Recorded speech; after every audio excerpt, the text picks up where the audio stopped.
that they can't exist without the other.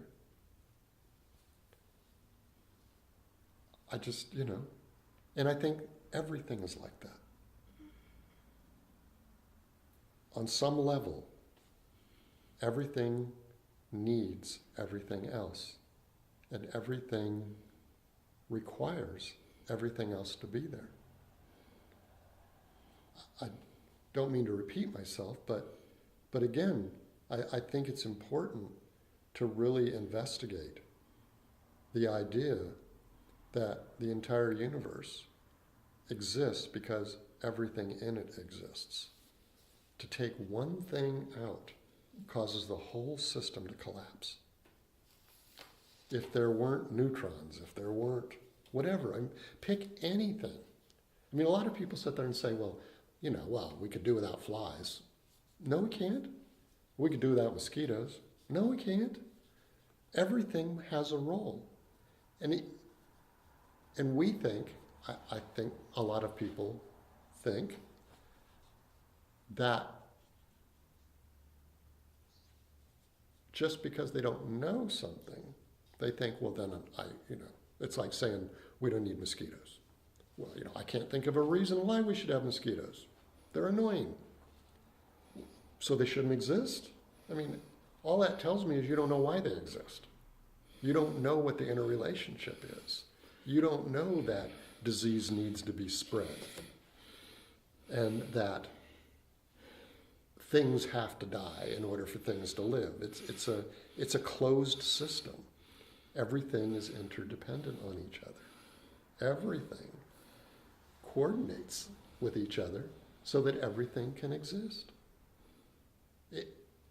It's beautiful. It's fascinating. It's mind-boggling when you get a taste of this at a experiential level. It's easy to think about these things and say, well, yeah, of course, I know I need other people, and I know I need the earth and the sky and the dirt and the plants. I know I need all that stuff. An intellectual understanding of something is just the beginning of the experiential understanding of something. When you feel it at a gut level, when you feel it so that it's a visceral understanding, what blossoms out of that is gratitude and joy, because you appreciate, you understand fully that without those things, you wouldn't be here. We would instantly disappear almost. So all we can do is be fully aware and grateful for how things are interrelated.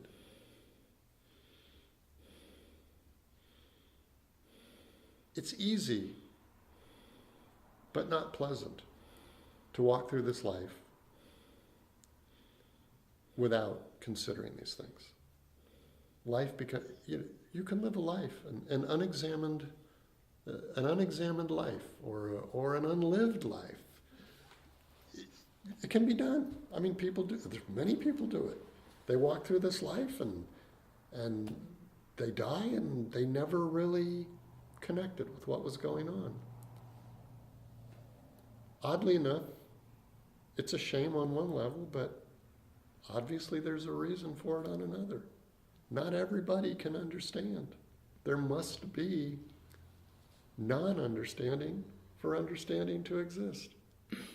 It's everything you look at, everything you can talk about, anything you can think about falls into these categories, because nothing stands alone. Not even concepts, not even characteristics. Everything is in harmony and mutually dependent on each other in order for anything to exist. And you can say, so what? Whether I know it or not doesn't influence whether it exists or not. If we're all completely oblivious to this, it would still happen. It doesn't require our understanding for it to be.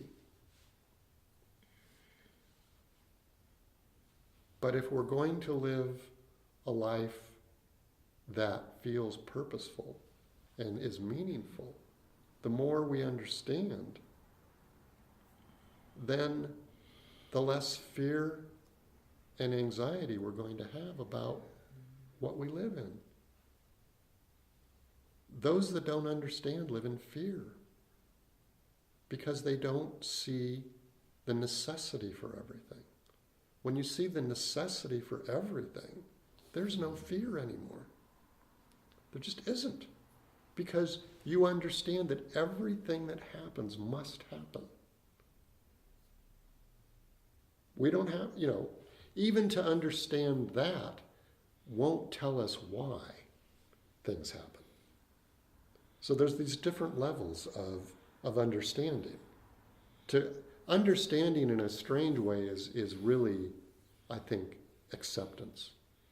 Accepting the fact that even though I don't understand to the depths that I need to, that everything is here for a reason, and everything that happens is for a reason. I don't have to know why one thing needs another in order for something else to happen, but if I understand that it's necessary, then that's good enough. It allows us to live without fear. It reduces our suffering tremendously because we stop wringing our hands about everything and going, oh gosh, why? Why me? Why them? Why is this happening? The world is against me. It's everything is wrong. Everything is, it's just simply not understanding the way things are. I don't purport to understand why. I just see that it does. No one will ever know why because it's a universal long view that has no end. Things that have happened 1,000 years ago, 10,000 years ago, are the very things that had to have happened for us to be sitting here today. We don't have to understand the connection, like point to point to point going back, but to appreciate the fact that everything is that interconnected, that everything that's ever happened in history happened so that this moment could be as it is. And if there is a future, or when things get to be the way they are that aren't like they are now, interesting concept, but they'll be that way because of what has happened now and everything that's happened before. The continuum is fascinating because it gives you an appreciation. It takes away all, well, this is going to sound funny, but it takes away all personal responsibility on one level. Not on all levels, but most people in this lifetime are overcome with the feeling that they need to fix everything. What they see needs to be fixed because it's not like they think it ought to be. And when we run into people that don't think like us, or maybe don't see some of these connections that we sit around and talk about so eloquently, we think, oh, those poor people. There's no poor people. There's no one who is less or more influenced by what's going on than you are. Again, understanding is not a prerequisite. Understanding is like frosting on the cake, because the cake still exists. Life still exists. Everybody doing what they're doing is exactly what they're supposed to be doing at this moment.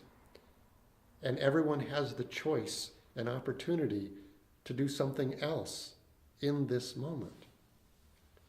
It does not require us to understand, to know the why. It's simply useful to see the patterns of the way things interact so that we don't add unrealistic and imaginary things on top of the not knowing why. Not knowing why scares some people. It brings up fear. They think it creates a world of unknowns. But the world is very predictable because everything that exists now is here because something else happened before. So it's all very predictable. Again, we just don't see it, so we fear it. But we're confident, we can be confident that things follow a path, that things don't happen completely randomly. And I think a lot of people think that. They think things can happen out of the blue. It's just like, one day I was walking down the street and a rock fell out of the sky and hit me. It was so random, We don't know if it was random. But I do know that in order to get to that spot, for that rock to hit you that fell out of the sky, a bazillion things had to happen. They go all the way back to the beginning of time almost. You can almost trace it all the way through the beginning of time that got you to walk to that exact spot where that exact rock came through the universe, fell through the atmosphere, and hit you in the head.